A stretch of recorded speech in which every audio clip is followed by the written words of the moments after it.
Hi, welcome to our Wednesday TNT. Only two more programs to go after this of our regular daily program, but I'm not going anywhere. I'm not retiring. I'm not dying.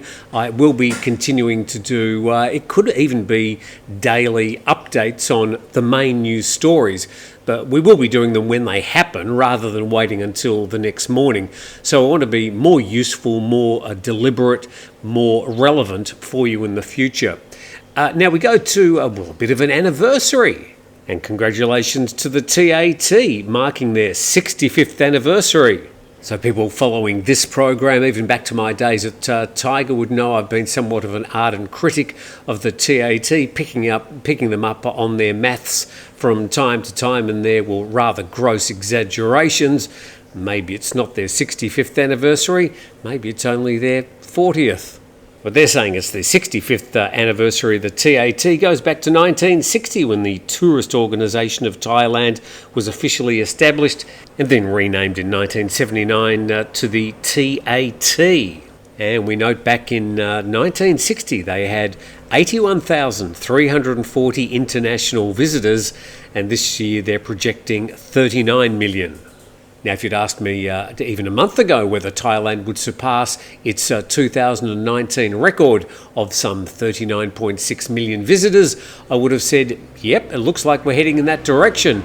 But given the things that have been happening over the past month around the world, I'm sort of doubting whether that's going to happen. Anyway, we'll see what happens as the year unfolds. Another story that's been unfolding since the Uyghurs were deported back to China, Thailand sent a delegation to check on how they're going. And this story from the Bangkok Post says Thai delegation in China to meet Uyghurs. And the caption on the photo saying people walking through a bazaar in the ancient city of Kashi in Xinjiang, where a Thai delegation is expected to meet some of the Uyghurs. That's going to happen today. Cabinet ministers from Thailand were en route to Xinjiang region of China yesterday to meet some of the Uyghurs deported last month. But only 5 of the 40 sent back will be made available. Thailand sent back the 40 Uyghurs in a secretive pre-dawn deportation back on February the 27th, defying calls from the UN human rights experts who said they were at risk of torture, ill treatment and irreparable harm. And the move drew a sharp rebuke from Western countries, including the US, which last week hit unnamed Thai officials with visa sanctions over the deportation. And the European Parliament also condemned Thailand, calling on the EU to use free trade negotiations as leverage to prevent a repeat. So here's the delegation: a Deputy PM, the Justice Minister, senior military officials and 9 members of the Thai media. And Deputy PM, also a Defence Minister, said Thailand expected to meet only 5 of the 40 Uyghurs returned and 1 from a previous group sent back a decade ago. And they were all from a group of 300 Uyghurs who fled China and were arrested in 2014 in Thailand. And we've been enjoying a bit of video there from panda walking. I suspect we're going to see in Thai media today shots of happy Uyghurs repatriated to Xinjiang, I suspect staged, but we'll just have to see. Now, yesterday we spoke about the proposal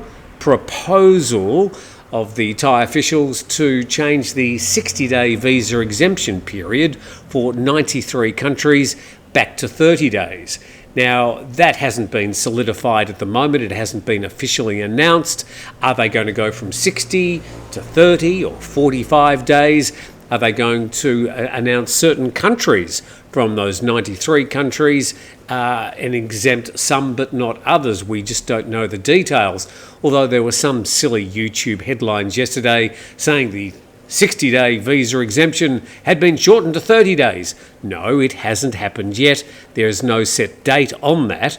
But let's go to this article in the Bangkok Post. There has been some reaction, in this case from a Phuket Hotel Association, but we could probably map this reaction to other hoteliers around Thailand. Phuket hotels unfazed by move to reduce visa-free stays.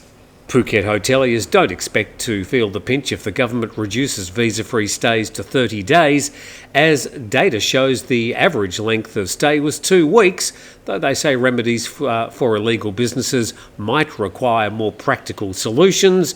European guests in Phuket typically spent 2 weeks at hotels, while those seeking long-stay trips mostly flocked to condominiums.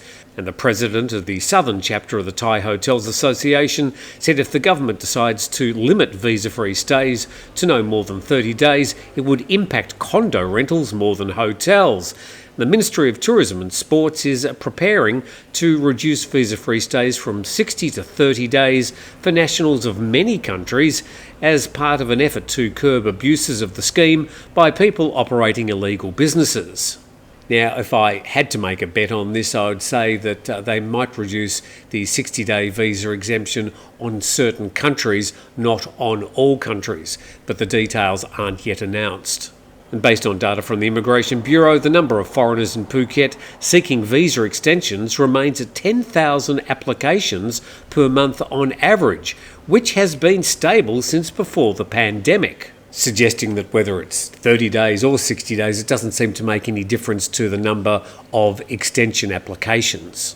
However, the article says the government should enhance the upcoming digital TM6 arrival form to make it capable of helping screen tourists, which has been a problem over the past several months, and the online TM6 immigration form, which will be compulsory for all foreign arrivals entering Thailand, is scheduled to take effect on May the 1st.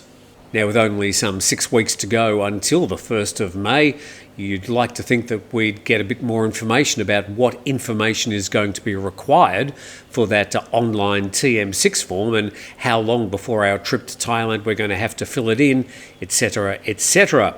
Now, a story I had to leave out on Monday because we just had so much news was this one. I think it's worth mentioning. And reported in thepattaya.news.com, Bangkok eyes spot on Formula One calendar after Dutch Grand Prix exit.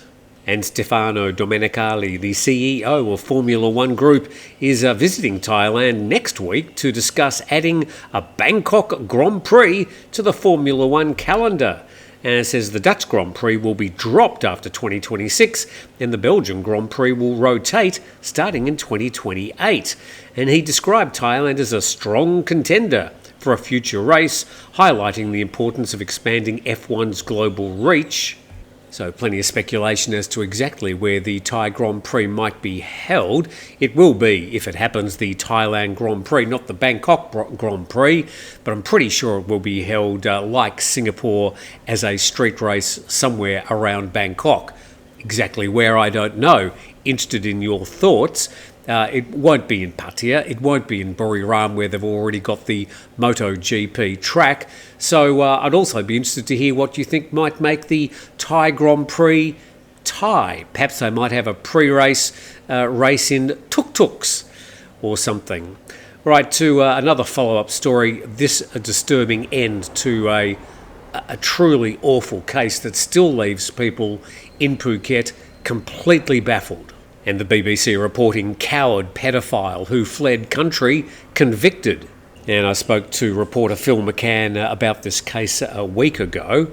And a pedophile who stole a terminally ill man's identity and spent almost 3 decades on the run has been convicted of 54 child sex abuse charges. Richard Burrows acted like a coward and fled the country, leaving his victims to suffer.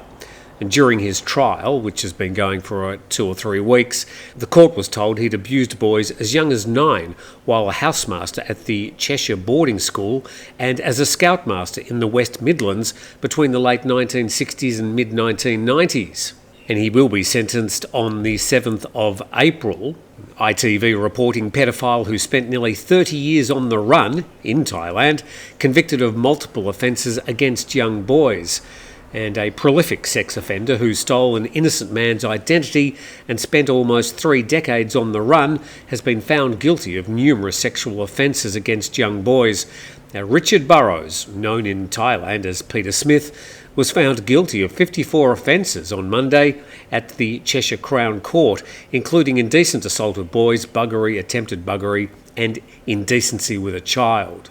And just going back to the BBC story, there was no trace of him until 2023 when officers used specialist software to search for any possible images of him online and found a man using the name Peter Smith in Phuket, Thailand.